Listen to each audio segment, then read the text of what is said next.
Eh bien bonjour, aujourd'hui nous sommes à Buis-les-Baronnies pour parler jazz. Il y a une vingtaine d'années, Alain Brunet m'interpellait alors que j'étais maire de Buis-les-Baronnies et me demandait de créer un festival de jazz. 20 ans ont passé et le festival de jazz est devenu un véritable événement dans notre département. Étant donné qu'on est au milieu des romarins, du thym, de la lavande, il était normal que ce festival prenne le nom de Parfum de Jazz. Alors c'est le rendez-vous de l'amitié. Tous les organisateurs, tous les bénévoles viennent des 4 coins de France. Cette année, nous allons avoir le 20e festival de jazz, 20e Parfum de Jazz, et on pourra voir toutes les terrasses et tout Buis-les-Baronnies pendant la deuxième quinzaine du mois d'août, eh bien, envahi par le son des musiciens qui vont égayer Buis-les-Baronnies. Alors, je suis maintenant avec le créateur de ce festival de jazz, Alain Brunet, qui était lui-même un grand musicien, présentateur à la télévision d'émissions sur le jazz. Alors, Alain Brunet, pourquoi avoir choisi Buis-les-Baronnies? Eh bien, mon cher Jean-Pierre, parce que tu en étais le maire, bien sûr. Bon, mais au-delà de cette amitié, Buis-les-Baronnies, c'est un très beau village de Drôme provençal. Nous y étions venus naguère, y donner des concerts, et j'en avais gardé un souvenir assez merveilleux. Donc, c'est la raison pour laquelle on a choisi cette commune et tu en as été d'accord.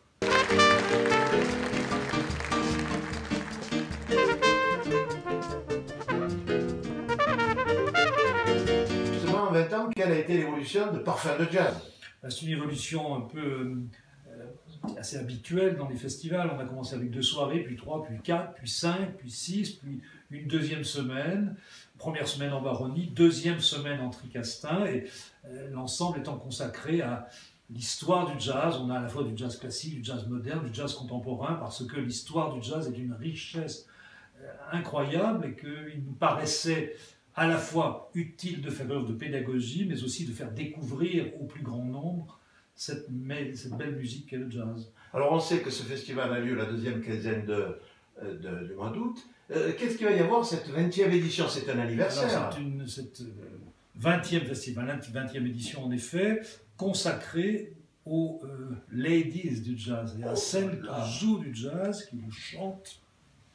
Les chanteuses de jazz existent depuis les origines, mais par contre, des femmes qui jouent d'instruments avant, c'est beaucoup plus récent. Et nous avons en France beaucoup de musiciennes de grande qualité, à l'égal des hommes, qui occupent la scène du jazz français, au-delà même de la France, la scène du jazz européen. Et donc j'ai fait un programme qui ne comprend que des femmes leaders de groupe, tant en concert en soirée qu'en concert apéritif. On aura la fine fleur des Rhoda Scott, entre autres. Rhoda Scott, entre autres, mais aussi Michelle Hendricks, merveilleuse chanteuse, Céline Bonassina, la trompettiste Thérèse Besson, Céline Bonassina est une saxophoniste ici à Buis, on aura Rhoda Scott, oui, comme on l'a dit, on aura Julie Saury, la fille de Maxime Saury, qui joue de la batterie, il y aura Florence Fourcade, la violoniste, Molland, enfin bon, on a une grande palette. Allez sur le site www.parfumdejazz.com, le programme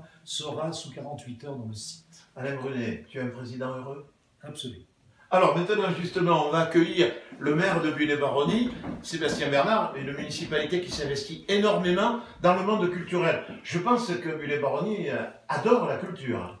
Oui, effectivement, on essaye d'avoir une programmation non seulement estivale, mais maintenant avec certains partenaires tout au long de l'année, pour essayer de proposer des animations culturelles, mais aussi sportives, pour à la fois les gens qui viennent nous visiter, mais aussi pour les habitants du territoire, parce que la culture n'est pas réservée qu'au centre urbain, et dans nos territoires, on a des choses exceptionnelles, de qualité, et comme tu le disais, qui sont, mais j'y reviendrai, menées par des gens où on retrouve une espèce de fraternité et de convivialité qui sont la marque de fabrique de notre territoire. Alors justement, le festival de jazz à Buis-les-Baronnies, 20e édition, qu'est-ce que ça amène à la commune de Buis-les-Baronnies, ce festival?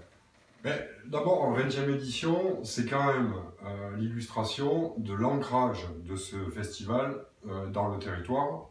Et moi, je veux saluer Alain Brunet et toute son équipe pour cet engagement qui est maintenant un engagement de longue haleine. Et très heureux cette année de fêter cette 20e édition. En plus, je trouve l'initiative formidable que d'avoir donné la place à la jante féminine à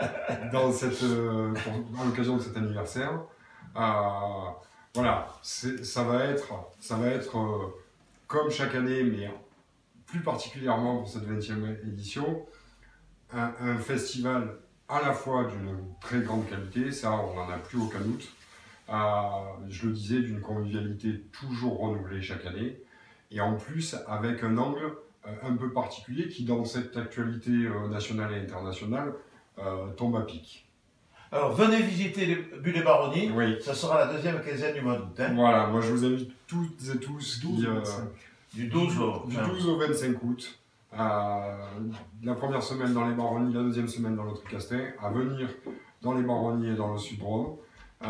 Vous y découvrirez d'abord notre territoire, mais aussi ce que des associations et de petites collectivités arrivent à organiser sur le plan culturel. Merci, monsieur le maire. Merci. Alors maintenant, on est honoré parce qu'alors, nous avons le plaisir, la chance, le joie et l'honneur d'accueillir Rodolphe Pesse. Rodolphe Pesse, ancien maire de Valence, ancien président du Conseil général de la Drôme, ancien député, et en 1981, eh bien, c'est lui qui a parlé pour la première fois, c'était le rapporteur de la commission culture, il a parlé pour la première fois du jazz, c'est grâce à lui que le jazz, eh bien, a rayonné un petit peu dans la France entière. Alors, Rodolphe, pourquoi s'être investi dans le festival de jazz de Bulle-et-Baronnie? Merci encore. Bien, en 80, je suis rapporteur du budget culture, à l'Assemblée, j'en ai parlé. J'ai parlé du jazz et du rock, parce que on parlait beaucoup du cinéma, on parlait beaucoup du théâtre, mais il y a certains d'art qui sont importants dont on ne parlait jamais, et qu'il fallait prendre en compte. C'est la première raison, et ça se poursuit dans mon combat. Car le deuxième combat, c'est qu'il n'y a pas que la capitale, il n'y a pas que les grandes villes ou les villes moyennes. La culture, ça nous rapporte tous. On ne peut pas faire des grands opéras ici, c'est évident. Mais le reste de la culture doit se trouver partout. Et c'est pour ça que je me bats sur Bulle-et-Baronnie, comme ailleurs, mais sur les zones rurales, que les gens ont le droit de pouvoir écouter ce qui est important et ce qui existe. Il y a un deuxième combat qu'il faut qu'on mène, qui n'est pas vrai que pour le jazz, qui est vrai pour la musique classique. Les choses changent. Les populations qui viennent, les auditeurs vieillissent. Et si on veut que le jazz, qui est universel, se poursuive, ben il faut aller à la base, près des gens et ouvert à tous. Parce qu'ici, c'est hyper intéressant, on est près de la population, des touristes, à des prix très faibles pour que tout le monde puisse venir. C'est ce qu'on appelle la démocratisation de la culture. Et c'est un haut lieu ici de ce développement. Voilà. Merci Rodolphe, merci Alain, merci Sébastien, vous l'avez compris, la deuxième partie du mois d'août, venez dans les Baronnies, ensuite vous allez au Tricostel, vous allez apprécier les paysages et puis la musique, vous allez vous régaler. Merci.